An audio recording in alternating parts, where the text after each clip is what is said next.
everybody, Vinny Sinisi here, out to lunch. And before we get started, I just want to do a disclaimer. You might want to go get some tissues because our guest today is very impactful. I know she looks really sweet, and she is. But if you remember Eddie Haskell from Leave It to Beaver, this is June Haskell. She has no relation to that guy, and her name is June, like June Cleaver. So that's how we met. She represents a company called Our Rescue, and you're in for a thrill. But seriously, go get some tissues. Hey, babe. Hey, what's Good to up? see you. Thank you so much for coming. And Our Rescue, I was taken back a couple years ago when I saw Our Rescue at the Magnolia Chamber of Commerce, and they were talking about the trafficking thing, which is what you're going to mention today a lot. And I thought, this is awesome. I want to be involved. And then last year we went to a meeting and they brought the actual dog that sniffs out the electronics. We'll talk about that. And then you showed up the other night and made everybody cry. So I just show up, people cry. Yeah, I know. That's why I wore this. I've been married for 45 years. I just had an anniversary. Nothing scares me. Fair enough. So go ahead. Tell us about Our Rescue and your story. No, but that was a good lead in. How did I end up there? Let's start. Yeah. Well, Our Rescue, that's a big question. Our Rescue started like 10 years ago, but we've really come into our own.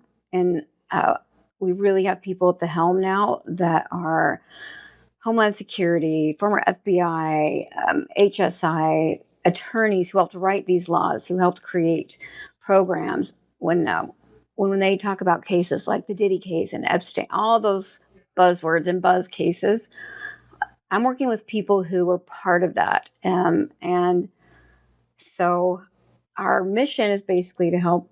We want to end it, completely end human trafficking and exploitation, because there's a lot more going on online with cyber crimes. And, our kids, do you remember when we were young, it was the white van driving around, and it was don't talk to strangers. She doesn't mean Chris Farley either. No. That's what was scary. Don't take candy. And Ice Cream Man was sketchy. Even now, if I see Ice Cream Man, I think, what's going on there? You never know. Or if the van has any sort of shag carpeting, beware. That's always a warning. But now, it's our kids holding a phone. There's access all the time. So it's huge. It's a humongous deal. And it makes more money than drugs. If you take all these $1 million companies and combine them.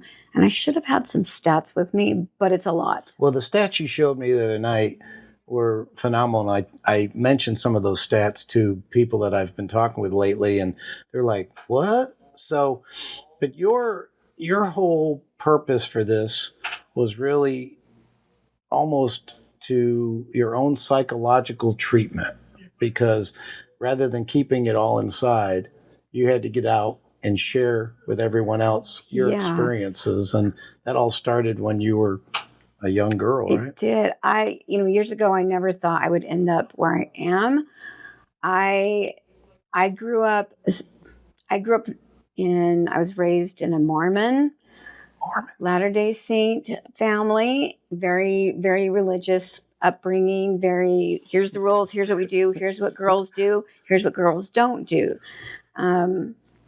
And for most of my life, I just felt really unlucky because things kept happening. And so when you are sexually assaulted and abused, and you think, gosh, I must have worn something wrong or said something wrong, or I'm just unlucky, and it kept happening over and over and over. And especially when you're brought up in a religion that tells you, literally teaches young women, if you wear those shorts that are shorter than knee, you're encouraging young men to watch pornography. And there was a lot to it. So I grew up thinking, I'm just unlucky.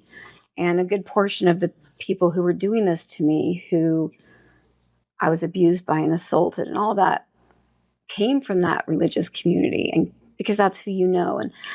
And to be fair, if you grew up in Methodist or Catholic or polygamous community, it's going to be the people around you. So it'll, unfortunately, that's not common just to Mormons or Latter-day Saints. It's across the board.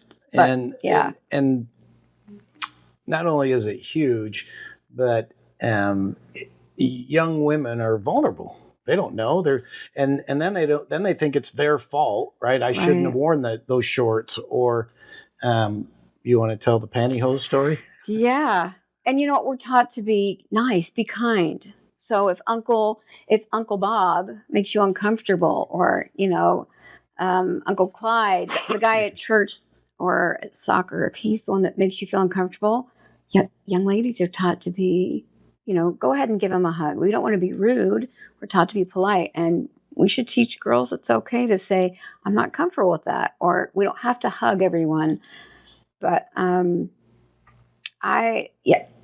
so things were happening throughout my life, but at 12 was a big one where I went to church with this man and his family, and I just turned 12, the pantyhose story. At 12, you get to go be in you move from the little kids classes to the young ladies classes, the young women.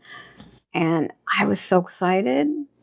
I wore pantyhose for the first time. Back then, they came in that egg. Yeah, that was a big deal. That was such a big deal. Wow. The egg was a big deal. Pantyhose, and I had a wraparound skirt, which was really big back then. The cool and the hairdo. Curl. Oh, yeah. Back in, let's see, it would have been like 1980, and I had the curl that just went down like that. We all know the curl. It was one unicurl down each side, and I just felt like I felt beautiful and I felt grown up, and I was wearing my sister's coat, which had this big fur on it, and I just felt fancy and beautiful, and I was so grown up. It'd be the equivalent of, taking my drink like this with the finger out. And I went to church, and we had our first meeting and then had a little break, and I went out in the foyer, and my mom called me over and said I was going to go home with this couple and babysit for them. And I remember feeling some sort of hesitation, but I couldn't have said what it was. But I remember feeling just a little uncomfortable. But I knew them. They'd been to our house for dinner, knew who they were. They were nice at church. My dad worked for the military.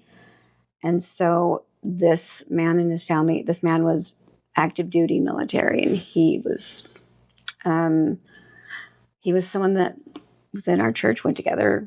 So I rode home with them and drove home with them to babysit. We ate lunch together, and then his wife picked up their baby.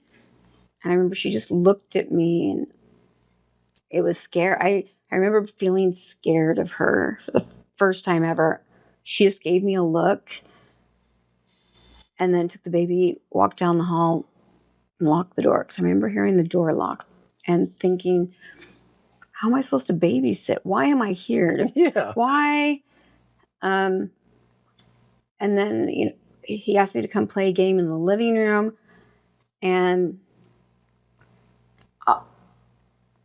about an hour later, he was driving me home, and I had rips in the pantyhose, and the wraparound skirt didn't wrap the same way. My hair didn't have the curl looking as nice, and I knew something bad had happened. There was these swords up on the wall from wherever he had served overseas, some souvenirs. And he had mentioned them on the wall, and he knew how to use them. And even at 12, I knew he was saying that for a reason, to be scary and powerful. And, I was only 12, but I was smart enough to understand. Yeah. On the way home, he stopped, right? He did. I lived in Kansas, and we were driving home. He was taking me home, and he pulled over on the side of the road, and it was just open fields. It was at night. It was dark. And I remember thinking, what do I do? Should I run? But there was where would I run to? And he said, I just want you to know I could kill you if I wanted to, but I love you. I'm not going to. And I just remember thinking, make him think that you have no idea what he's talking about. Why would I feel anyway? Because I knew he was trying to threaten me. I knew that. I just didn't understand it. One of the shh. Yeah. And I don't know what I said, but I know I said something like, why? Everything's fine. We don't have to worry about anything. And he must have believed me. And then we drove home. He walked me from my car into my house. My dad was in the living room, shook my dad's hand, handed him an envelope. And you know what's funny is years later, as I started to learn what this actually means and go through a bit of realization and learning terms, from the moment he pulled over on the side of the road, my memory shifts from this to looking down. That whole ride from which is disassociating. I didn't know that's what it was, but Sure. But now I do, because I didn't realize that till just a few years ago. When I think back on it, up until the moment he said I could kill you if I wanted to, I saw it through my own eyes. And the rest of it, when I think back to it, is looking down at myself. I see myself walking in and... Oh, wow. Yeah. Third person. Yeah. So they walked in, handed your dad the envelope, and then you said something the other day about all of a sudden we had some nice dining room furniture, and a new sofa. Yeah. And that was, I thought I was just unlucky, but I found out over years later as I went back, and sometimes it would be a new sofa set. We would get a bill paid, or we would have, we got a new stove, or a discount on a car, and who knows what else. Yeah. Who knows what else. So the statistics that you've shown me are staggering, but you also said that the main person that does this human trafficking are moms. 65%. When it's family. So familial trafficking is, it was 81% is someone you know. So like an intimate partner. That could be a cousin, someone you live with, but basically Boyfriend. A familial boyfriend, spouse. Yeah. And out of familial trafficking, 60%, 65 is mothers. So your mother basically pimped you out. Yeah. And it's shocking how common it is. And I asked a question the other night about, what happened, and you'd mentioned that he got arrested, the guy that sexually assaulted you, and then your mom manipulated the whole thing. Yeah. Right? Yeah, because it was military, she went to, I remember her taking me down the next day to the judge advocate on base, and it had nothing to do with me. No one gave me counseling. No one said, "Are you okay?" There was no physical exam, nothing. But I do remember a lot of conversation about how hard it was going to be for her to deal with this. And I know that they got some sort of assistance, resources. I know that someone went and helped buy groceries for us, things like that. And then I was taken in and spent time with an attorney so that they could prosecute him. And so I learned what it was to be a witness and how to say hard words. And that was really, really tough. It's a lot. Yeah. So, and this wasn't your only time. You had some reoccurring. Over and over and over again. This guy went to prison. He went to military prison. I'm not sure what that's called. I know he was part of I just know, because my memory at 12, but I know he was dishonorably discharged, and I know he went to some sort of jail or prison, but it was military prison. I'm not positive. Mm-hmm. And I know he was listed as a registered sex offender. So you're in Kansas. All this is going on. How long did this last? The last one I remember, I was, when it finally all came together, the last one, I was 20. Holy crow. So you didn't tell me this the other night. I know. So you're just full of surprises, aren't you? Yeah, I didn't know. I knew something was off, and I knew there were times, but until then, I didn't know 100% my mom was behind it. Yeah. I actually, I had been in a really bad domestic violence relationship because we end up with the people we think we deserve. That was what I knew was mayhem and chaos. And you also want to escape this. And I ended up in a really bad relationship and pregnant. And I'd had a baby. And my mom set one up, and I was 20. And, when he was also in the military, and I thought went to our church and had said something to my mom, and they had set this up. I had no idea. And he had actually gone on what they call them out in the field when they go train for 2 weeks or something. Right. I came home from working. I used to work all through the night so I could come home and be with the baby. And I lived with my parents. And I came home like 6 a.m. after a long shift, and all my stuff was out on the porch, and I didn't have much. And the front door opened. She handed me my baby, my little boy. And he was about 4 months old, and locked the door. And then who should show up but this guy? Oh. And he came down the street. Oh, what's going on? And it had all been set up. And I had no idea. He just came by. What's going on? Coincidentally on purpose. Yeah. And he basically, listen, I'm going out in the field for 2 weeks. Why don't you stay at my place? He was married and had kids. I was friends with his wife. Oh, wow. Yeah. And they were in another state visiting. She was there with her family and her kids. And he said, the house is empty. I was familiar with the house because I knew his wife. She was a friend of mine. And why don't you and the baby come stay? I'll be gone for 2 weeks. You can I was so grateful. Yeah. Where else am I going to go? Roof. Mm-hmm. Yeah. So he helped me pack up some things, took me, it was less than a mile away here. And I was so thankful. He even left me $20 on the fridge to get something to eat if I needed it. And then I woke up to him naked on top of me that night. He came in the middle of the night.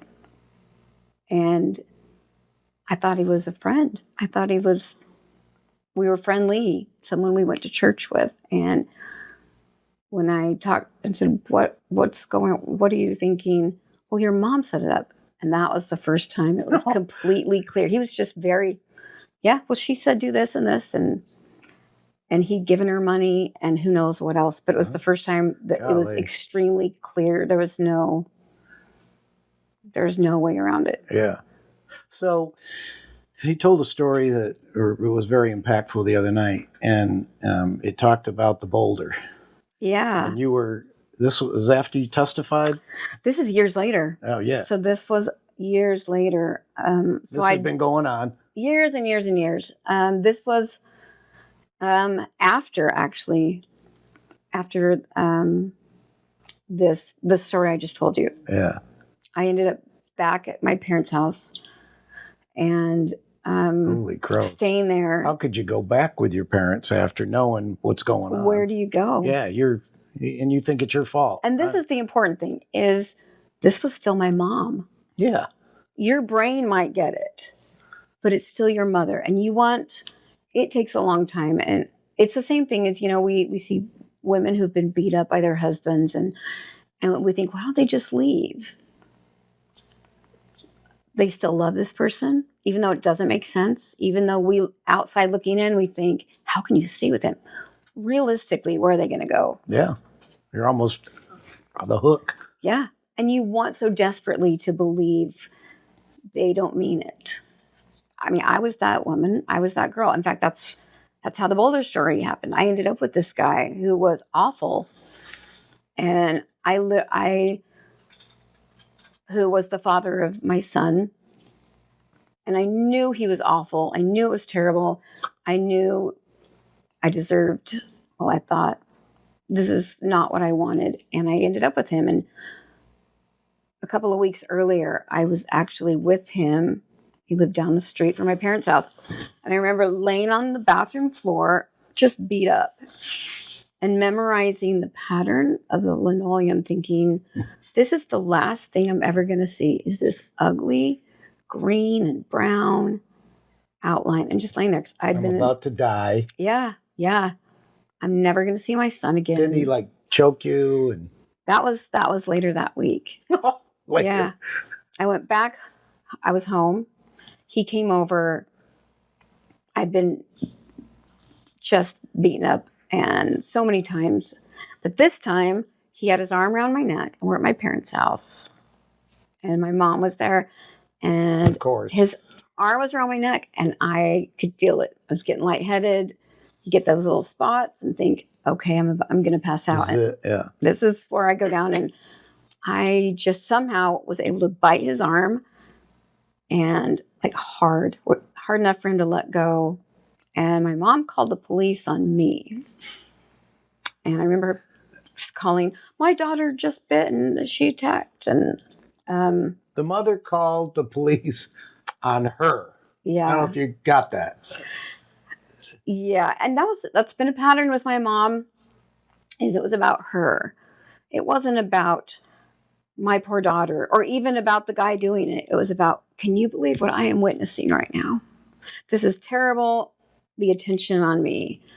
And the police showed up, and I remember just watching it unfold thinking, nothing's going to happen. My mom's crying about how traumatic this is for her to witness. And nothing's going to happen. Nobody cares. This is my life. And I walked outside on the big boulder, and we had this, we were in upstate New York, and we had this big front yard with a big circle driveway. And I just went over here, sat on this big boulder, and really just accepted it. Just really sat there and thought, have you ever done that? This is it. This is my life. Yep. This is what I've ended up with. This is where my choices have led me. I picked this idiot to have a child with. It's all my fault. I obviously don't. I will never amount to anything. I will never be able to provide anything, be anyone. I will never really be happy, all of it. And I really, truly just accepted that was my fate. Nobody cares. No one will ever believe anything I say. And I just sat there and really just accepted it. And the police came out of the front door and walked over to their car. And one got in the side, and then the other one paused and then started walking over to me. And he just walked over across, and he just leaned down and went. And he said 3 words. He just touched my knee and said, "You deserve better." It still gets to me because can you believe that's all it took? I was so broken and beaten down. But someone saying that to me for the first time in a very, very, very long time, I believed him. You're like, I do have a chance. Yeah, maybe I do. And I tell that story because we have so much more power within us to have an impact on people than we realize. Yeah. And our rescue really is that police officer, right? Telling people, you deserve better. We'll give you a chance. Come to us. I mean, for you to tell this story, not many people do. They keep it inside, right? And they just go on, okay, this is my life, right? And that one day, the 3 words just probably regenerated your whole mind to say, all right, really, I do? Maybe I do deserve And it was, better. it's enough. There's something called the cycle of change. And I found out about it. And people need to know, because I thought of life like a merry-go-round. So, I felt beat up, and then I go through and I think maybe it could be better. And then something happens again. You think, nope. And I just felt like I was in this pit. It was never going to get better. But really what was happening is it was more like a spiral staircase, because we go through things and you think nothing's going to get better. I'm never going to, and something happens and we feel like we're not getting anywhere, but we're really crawling up and out. And that's what it was for me. And I wish I would have known that it was not a merry-go-round, that it was a spiral staircase. So how did you come out of that? I mean, that was big. That's why I talk about that, because people made a difference. And, there's resources and there's people and organizations that help. But quite often it's someone who says something to make a victim of not just trafficking, but domestic violence and exploitation. Because you just can't heal yourself or your situation if you feel isolated and alone. It just doesn't work that way. But we have the power to make someone feel seen and valued and respected and give them a little bit of dignity. And that's huge, because here's a tip. Our organization is called Our Rescue. Our Rescue, OUR Rescue.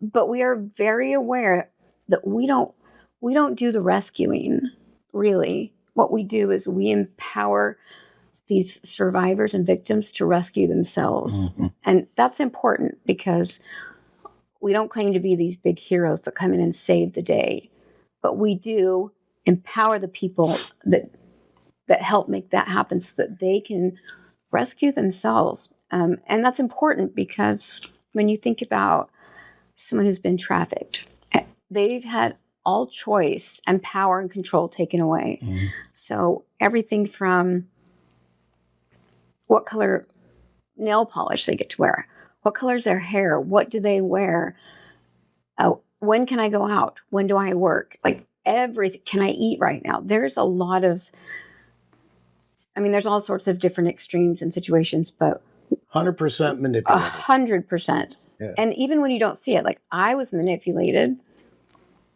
but to me, it was my mother. I didn't know any different.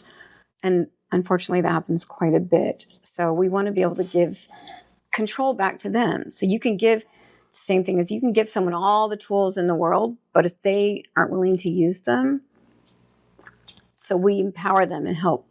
Well, a lot of these trafficked victims are almost feel trapped, like they can't get out of it. You and I talked about how the boyfriend, says, we could pay a bill if you, wear this lingerie, and they take pictures and put it on the internet, and then that's not enough. And then it evolves into, if you wear that lingerie at the strip joint and dance, you'll make more money. And then, after that, maybe if you do sex acts after that, you can make more money.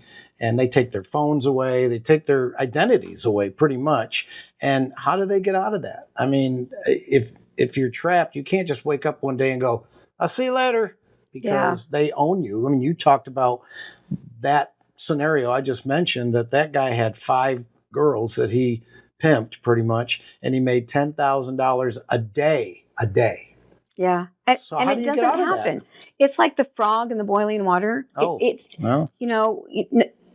So this, for example, the girl that I was talking about, it doesn't happen all of a sudden. If someone came and said, give me your passport, give me all your ID, you'd say, get out of here.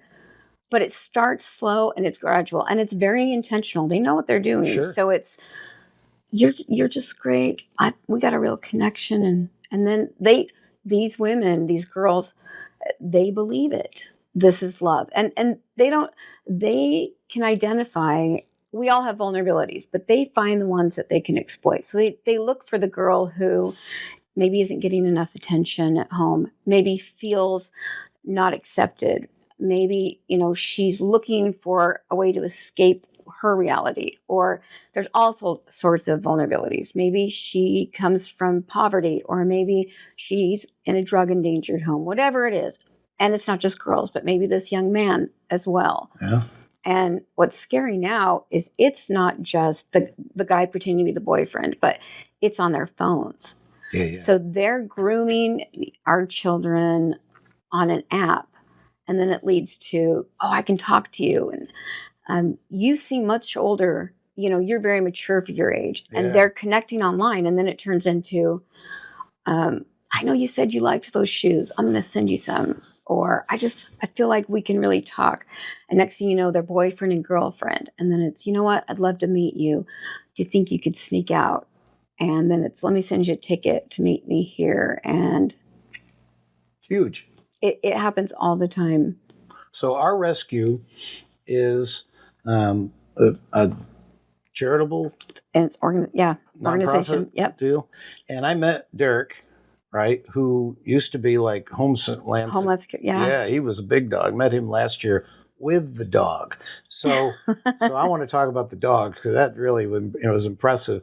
So our rescue, you can sponsor a dog, right? Yeah. And that dog will sniff out electronics,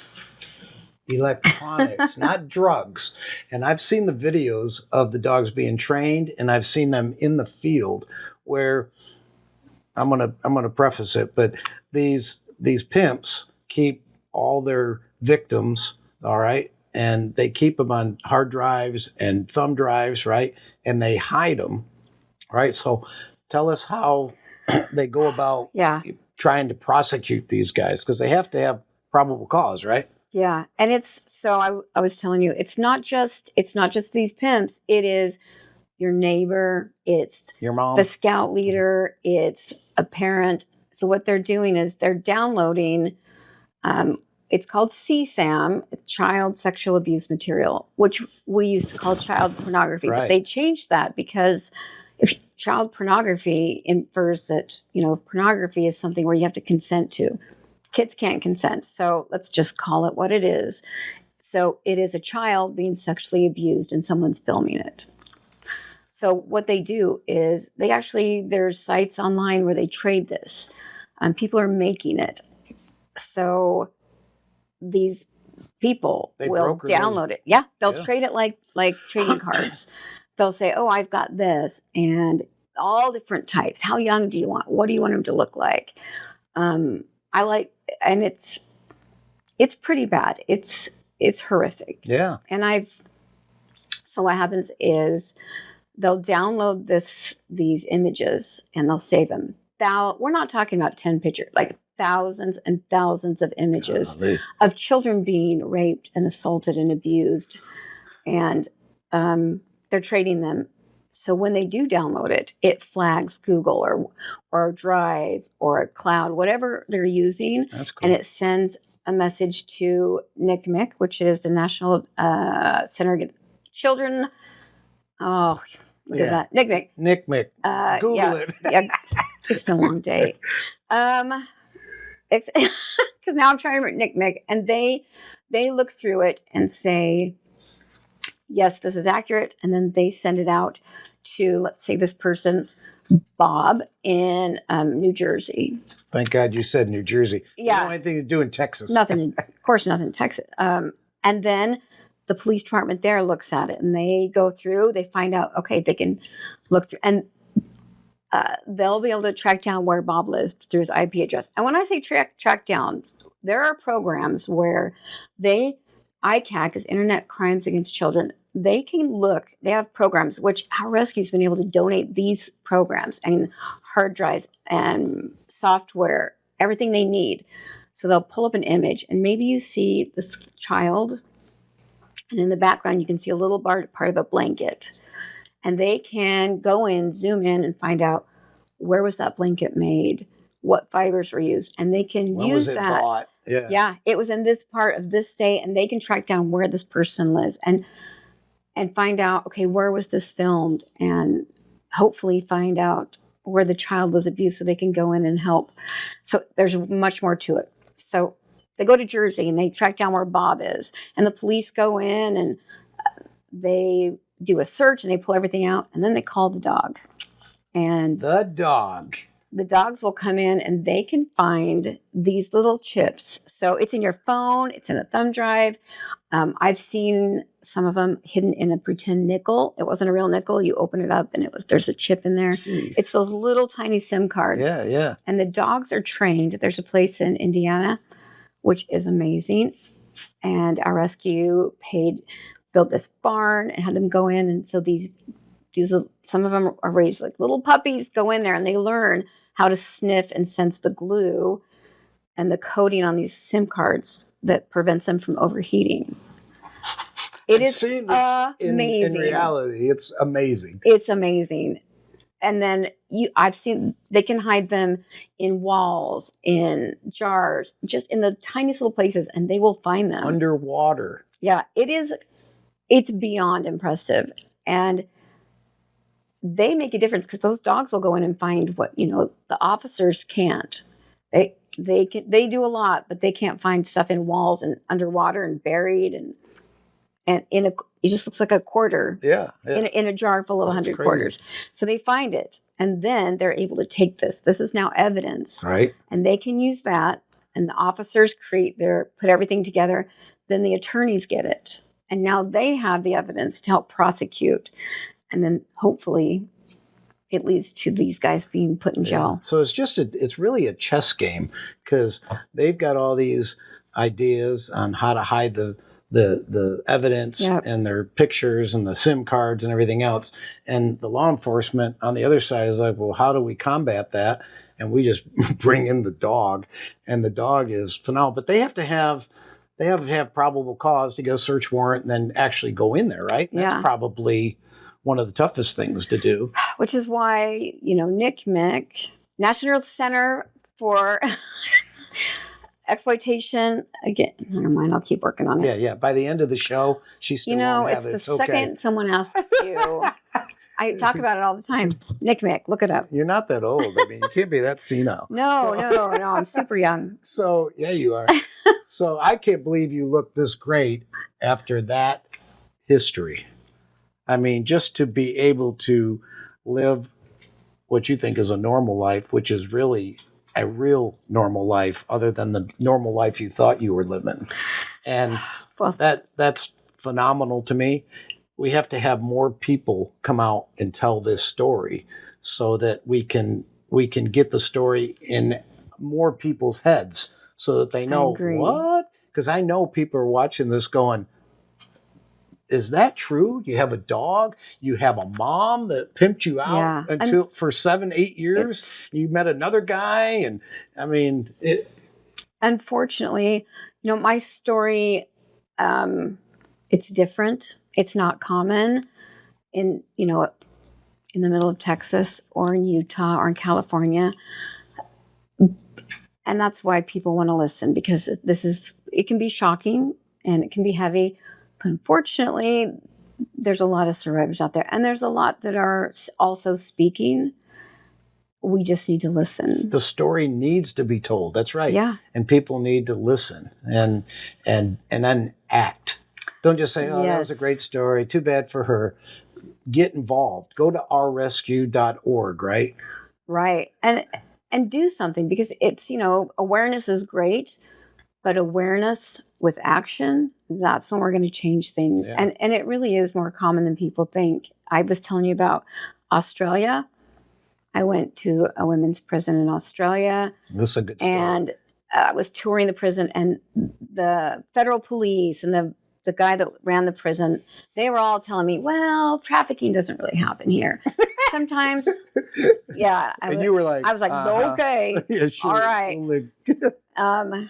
Yeah, because they have what they call legal prostitution, but it's not. And I will just tell you very bluntly, there is no little girl who grew up wanting prostitution Barbie. Never happened. Right.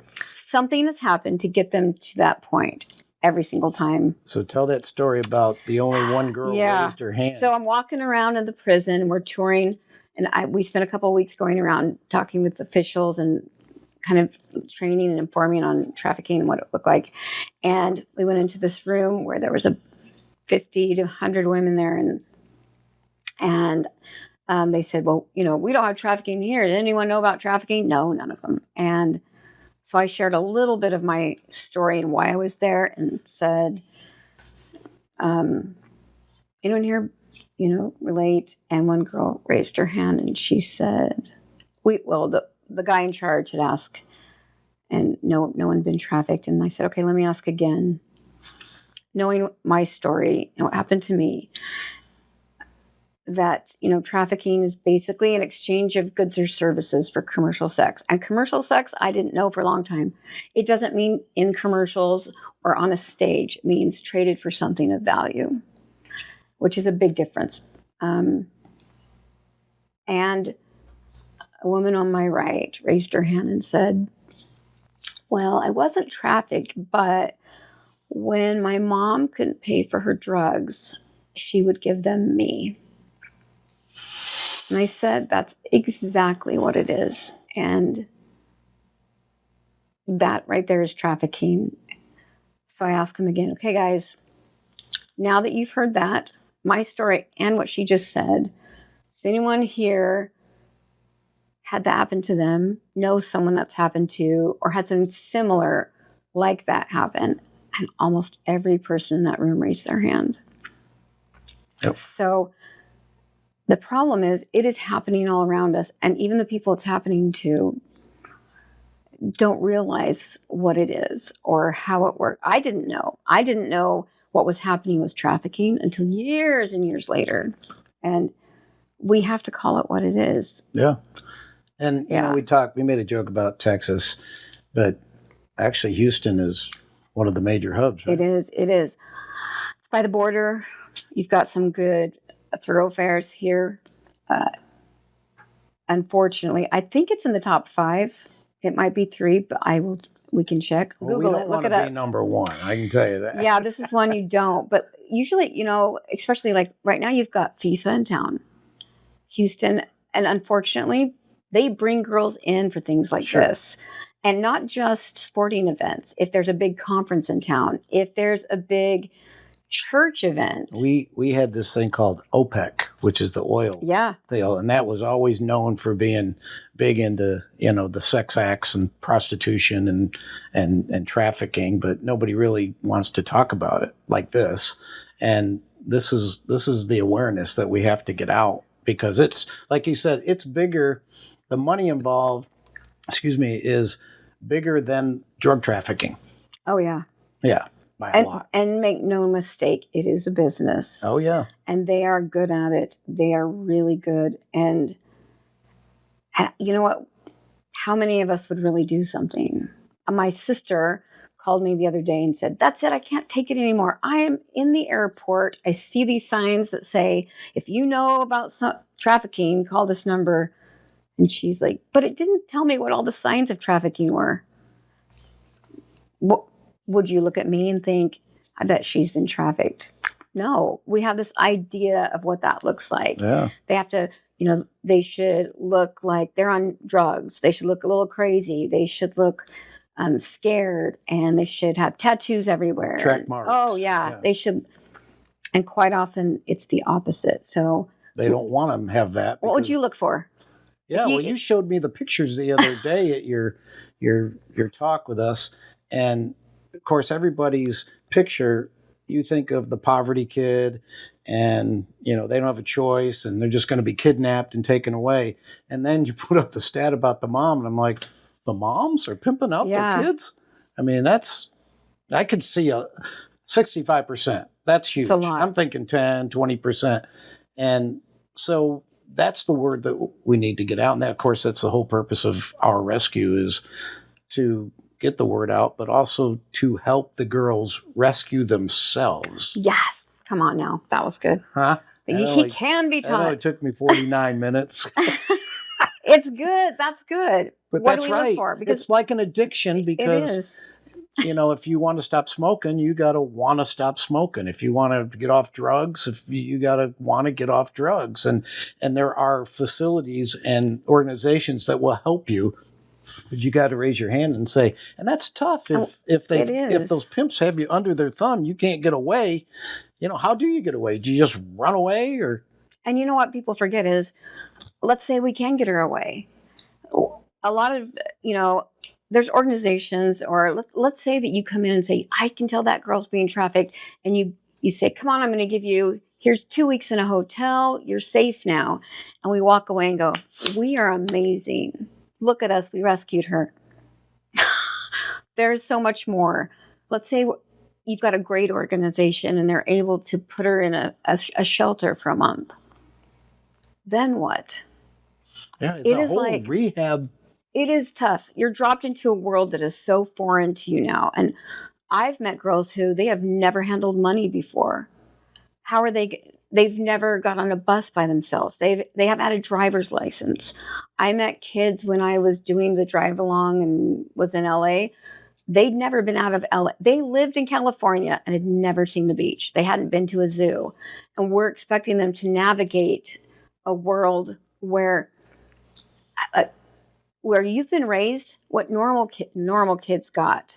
Supportive parents, helping you with homework, teaching you about money and about how the world works. They never had that. We never had any of that.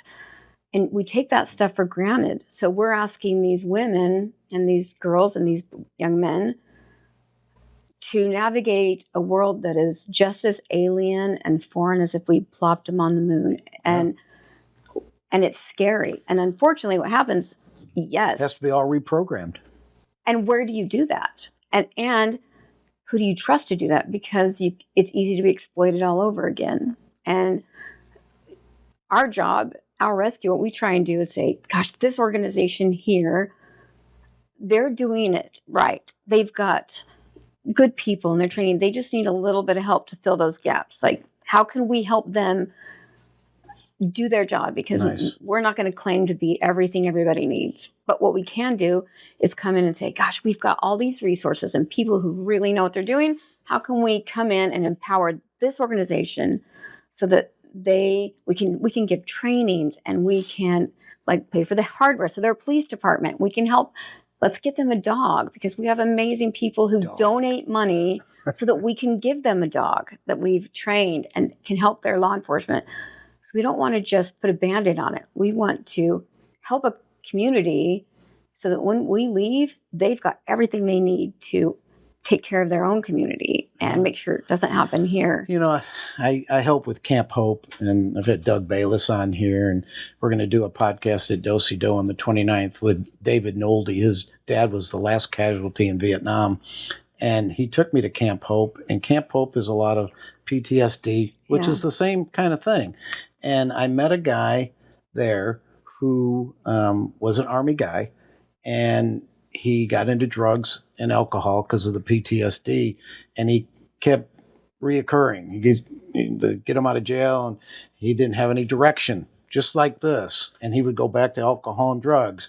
And finally, they said, you're either going to jail for 9 years or you're going to Camp Hope. He went to Camp Hope. Camp Hope is like Our Rescue, where they'll help you if you want to be helped. This guy now is a mentor at Camp Hope. The guy that runs Camp Hope. And it's here?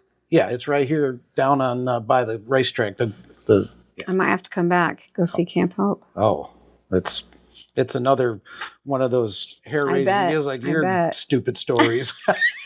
You're welcome. Yeah. So what's the future hold now? You're talking all over the country, or? You know what? If someone calls and said, can you come and share your story? I'll come and share my story and help, because personally, I don't think it is such a huge problem. I think the only way we're really going to change anything is when communities like this get together and say, okay, we're done. No more, not on our watch. And they start, getting their police departments trained and a perspective where they know what to look for and they know what to do about it. And then how do we support our community and prevent it from happening? Yeah. So it's very complex, but I really think it has to be people making a difference. Like the other night, it was so nice to see a group of people come together and say, how can we help? What can we do? Mm-hmm. If you called and said, hey, listen, we'd love some training, we would get somebody down here and make sure. And that's what we do. We come in and try and support communities and organizations so that, just like survivors, they can support themselves. Yeah, my goal is to get the dog for Montgomery County. And I think we already have great. One, but the dogs are really, really impressive. If they find one electronic SIM card, thumb drive, hard drive, that is worth the $25,000 to get the dog. And the dog is with a handler the whole time. The girl that brought the dog last year had been with that dog for like 5 years. So it was awesome. And she trains him. She lives with him. Yeah. Oh, yeah. I mean, it's... And you can name the dog. Yeah. Team Sinisi. No, we won't do that. It's great. We wouldn't humiliate the dog with that name. All right. So what else can you tell us? They do more than that. These dogs can also sit by like a victim. If there was a girl like me at 12 that had to testify in court, these dogs will come and sit by them. Yeah, you said that the one girl was on the stand and the dog came up there on the witness and it did for me even. I was with some, FBI agents and in a conference in this room, and I was trying to be the tough one. And we started talking about something that really touched me and kind of brought up some feelings. And I thought, don't try and look like a stern, be like an FBI agent focused. And I could feel it welling up in me. And all of a sudden, one of the dogs across the room came over and put his head right in my lap. And they can sense that. And so you get a lot more with those dogs than I think people know. Absolutely. They're supporting on scene, and there's a lot that they can do. But they're cute. Oh my goodness. Thank you so much. You really did a great job. I'm so happy with your progress and your success and being able to step out of that circle of horror, basically, and torment. And it's about reprogramming your brain. Your attitude now obviously is so much different, but you didn't even know. No. For years that there's nothing different than this. This is what I'm going to be doing. Yeah, I didn't know till I walked in that auditorium. I didn't know. That was a great story. Yeah. So we'll get there. Yeah. You said there's a documentary? Well, we have Our Rescue. We have a bunch on our website. We did one with the Daily Wire. So that's on our website. You can go look at that and talks about trafficking. There's a bunch of stuff I've done with a survivor. The one I went back and was talking about how the strip club, her name is Susie, and her story, she and I went back to LA and saw the club she went to. So that's on our website. You can go look at that. It's on YouTube. Boy, that had to be us. It was crazy listening to her. She's actually a police officer now. Nice. It's pretty cool. And you said that your son that you had by crazy person is a SWAT officer? He is. He's now an officer. Yeah. And when he arrests people, okay. Off the record. Yeah, off the record. We don't know his name, Eddie Haskell. Anyway, when he arrests, you told me that he calls you and said, Mom, found this sex predator, and I put the cuffs on him extra tight and shoved him into the wall a little bit more. Hypothetically. I said, allegedly. Yeah, that's all he did? Yeah. It's been good because we get to raise our kids and take all the stuff we learned and hopefully help them be a little bit better and wiser. Well, most people love their moms. And you said that you haven't talked with her in like 10 years. But 10 years? I would have been like, she's out. But the forgiveness, right? It is tough. It's my mom. It is. And that's common. And I was telling you the other night, if my mom walked in, like even now, if my mom walked in the room right now, there's still a part of you that thinks, maybe I could say something, do something, that you still want that love and attention and you still want them to care. And it passes. So it's not like I think that for hours. It's a couple of seconds, but it's still your mother. It's still someone that you cared about. And you were raised in a Mormon church, and the values is family. That's big. I grew up 8 miles from where we talked about. Palmyra? Yeah. And I knew the Mormons. They were good, but the only thing they didn't do that I liked is they didn't drink in church, and we did. So, we're Catholics. That's how we learned how to drink, stealing the wine. So I didn't do it. I heard somebody that did it. Yeah, so he didn't do it. But the family values of being brought up in the Mormon religion, the Catholic religion, mostly Christian religion, is family, family, family, family. And so the forgiveness realm of it all is you're always taught, well, forgive, forgive, forgive. My mom was huge on that. My mom would never let me say the word hate. Yeah, that was a big one with I actually went and lived with my grandparents when I was just about 16 on. And the good thing is I can forgive her, but that doesn't mean that we let it go. Yeah, I mean, That doesn't mean that we allow it to come back. I think of it as finally had to just let that go, and it's not easy, and it took years, good couple of years. But it's kind of like these. When I picture it, it's kind of like those guys who went to war and got the gangrene, and they had to chop off a part of them to save the rest of yourself. And it doesn't mean I try and focus on. I loved this about my mom, and sometimes it is hard to find something, but I can focus on. Well, I think I got this from her. She was resourceful, and I can be very resourceful myself. Yeah. And because otherwise, it just will make you crazy. There's not much you can do. And I have good siblings. the mental scars, those are the ones that are the toughest to resolve. So, yeah. Yeah. Thanks, babe. Appreciate you. That was easy. Also, I told you it That would was be. good. And you didn't even cry that much today. No. And I did. and I drove around Woodlands here. Yeah. And it is beautiful. Oh, this and the is- people are so nice. And One of the best places to, excuse me, puberty. One of the best places in the world to raise your kids. It's always in the top 3 towns to live in. Raised my kids here. I moved here in 1980. There were 8,000 people. Now there's Really? 8,000 people down the street here.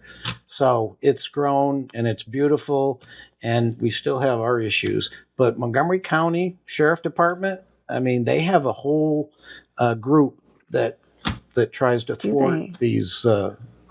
Yeah, right. I would love to see what you do and help in any way possible. Yeah, that's how I got It's introduced to great. Our Rescue 2 years ago. They came to a meeting, and I was like, "We have that? That we happens?" need more communities like Yeah. this. Really, really, truly. Cool. All right. I told you we have great content here. Content. All of the above. Yeah. And we're going to keep it coming. June 29th over at Do-Si-Do, we're going to have David Nolde, who's the son of the last casualty in Vietnam. And it's about the Knights of Columbus. So if you're Catholic, if you're a veteran, you get a discounted rate. So come see And us. look, NCMEC, the National Center for Missing and Exploited Children. I got it before Nice the job, end. Justin. Thank you. You just Hey, edit Vinny that. Sinise is out to lunch. Peace out. Bye.